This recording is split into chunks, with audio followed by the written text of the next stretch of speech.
When I was in elementary school, I was introduced to some key elements of literary and artistic analysis.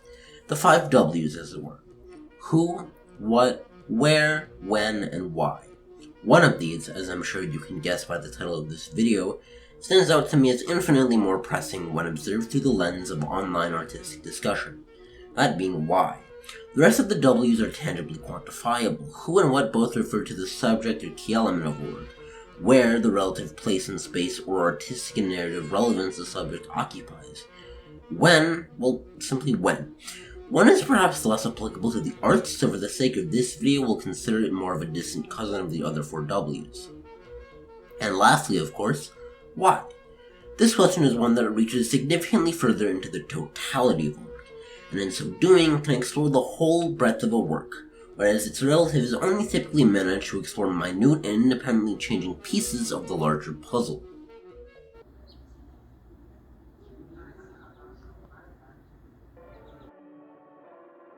Now, you may justifiably be wondering what in the hell this has to do with artistic discussion, and don't worry, I'm getting there. But first it's important that I quantify what artistic discussion really entails. When I say artistic discussion, I'm largely referring to modern day analysis and critique, or lack thereof, that exists in online communities. Because, you know, the internet. In a more personal sense, I'm disgustingly engrossed in music discussion. I write middling reviews every few days or so, and occasionally find enough willpower to do slightly more enthralling write-ups. In this way, this essay is a bit of a personal vendetta of mine. More specifically, I hate the way online discussion of wonderful, beautiful, impactful, and aggrandizing art has been butchered to a degree in which discussion is no longer reliable. Finally, we're back to where we need to be. My key contention and the overarching theme of this essay is that most of the discussion within modernity sorely lacks any form of why. Critiques lack a why, praises lack a why, and because of this lack, artists, the culture creators and proprietors of modern identity, are left with middling and barren feedback. This feedback and insight is not merely beneficial to the artists, of course, but the potential consumers of said art as well. While yes, admittedly, just a simple notion that The Myth of Sisyphus is a great book, you should read it, or Leaves Turn Inside You is great, you should give it a listen, can lead to further consumption of fantastic art and literature, is it not more productive, more impactful, and largely more of a signifier of personal and communal intellect to simply expand on why? For an example of this, simply search why I hate modern art on YouTube. While I can't possibly claim that I've watched each and every video that will appear upon doing so, I can confidently say that the vast majority of those with negative opinions regarding modern visual art can be boiled down to 2 major factions of opinion. A. Modern art encourages conspicuous consumption. More simply, the content of modern art does not warrant the prices people pay to consume it. And B. It's visually displeasing. Let's break down these criticisms and my issues with them, starting with the latter. This argument is broadly the most applicable to my thesis statement, or at least my fragmented mosaic of them. My one simple rebuttal to this argument is, okay, why? This might feel awfully simplistic, and that's largely because it is. I do not want to come off as antagonistic or belligerent when making these points, but when there's a systematic issue of people not backing any of their claims with solid evidence, not even fact-based evidence, because let me remind you, the digestion of art is entirely subjective. There's no barrier of research or academic integrity. What this points to is 2 possible explanations. 1, consumers of art and media do not have the literacy or digestive capability to explain why they feel the way they do about a given work. Or 2, they're simply averse to putting in the effort. Now, obviously, these are not the only 2 possible explanations. Any and everyone you ask will likely give varying reasons that fall under the sphere of influence of these 2 reasons. I choose to highlight these 2 grander, less specialized points because they have the same solution. Be a dick about it. Be pretentious and be obnoxious. If we as consumers, lovers, and critics of art want critiques of art to improve, we cannot, must not, and should not permit lackluster critique to thrive. Now, this doesn't mean belittlement. Belittlement just makes you a prick, and nobody likes pricks. What this does mean is participation and active discussion. If someone says Pollock sucks, ask them why, and engage in civil discussion. If they do the same, make them further their logic. I.e., Pollock sucks because his art is arcane and meaningless. I understand why you might think that, but what about his works like Portrait in a Dream, and so on and so forth? Is this not the human ideal for discussion? Are these two parties not better off in mind and thoughtfulness than when they started? What possible negative comes from civility and love for good debate? Now on to the other argument. My issue here is that, well, you cannot simultaneously make grandiose points about art and then not use elements of the art to justify your critiques.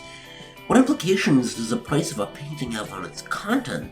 The guy listening to classical music on $3,000 headphones, while consumerist and maybe a bit pretentious, doesn't weaken the character of the music he listens to because the manner in which he listens to it is more effusive than the means in which other people listen to other forms of music.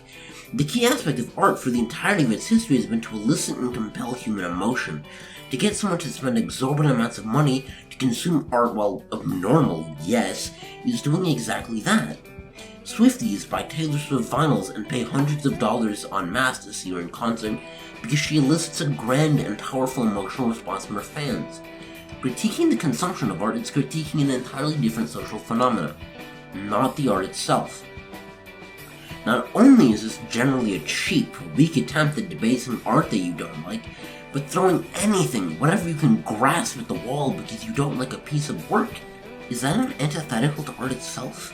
By ignoring a work's artistic value, by attacking and belittling those who do find artistic value in said work, do we not cause the same societal degradation so many claim comes from bad art?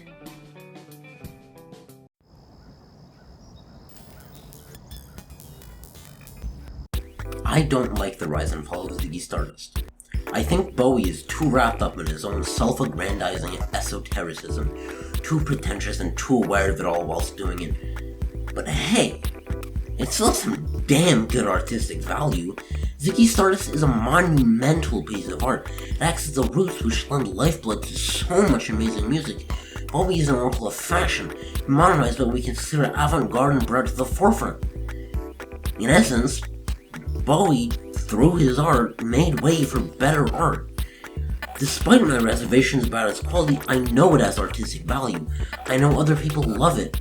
Sure, I don't, but it's not like my, or really anyone's opinion on a work is formative. Despite this difference in opinion, what I and everyone can do is put aside our qualitative analyses. All we are really doing is scratching at the surface.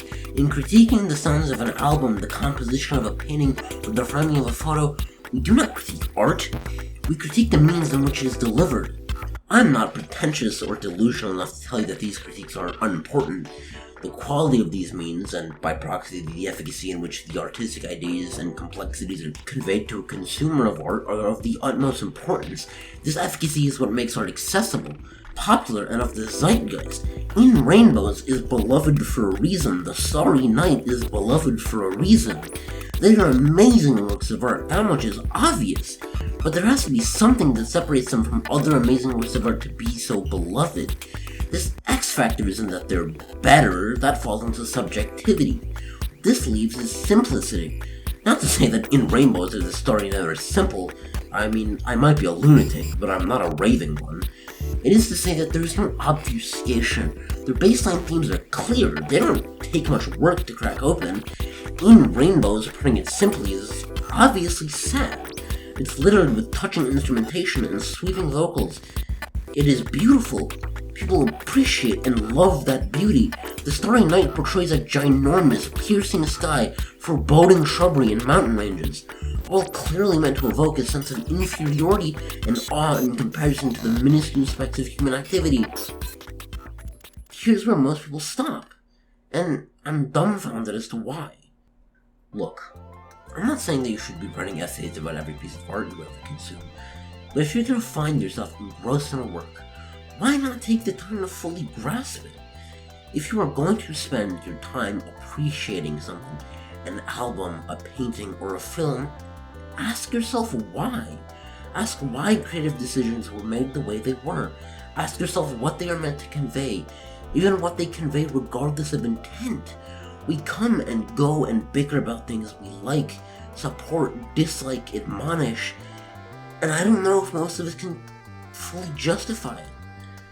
So I ask this. Please, just ask why. Why you like, why you dislike, and more importantly, why others like or dislike.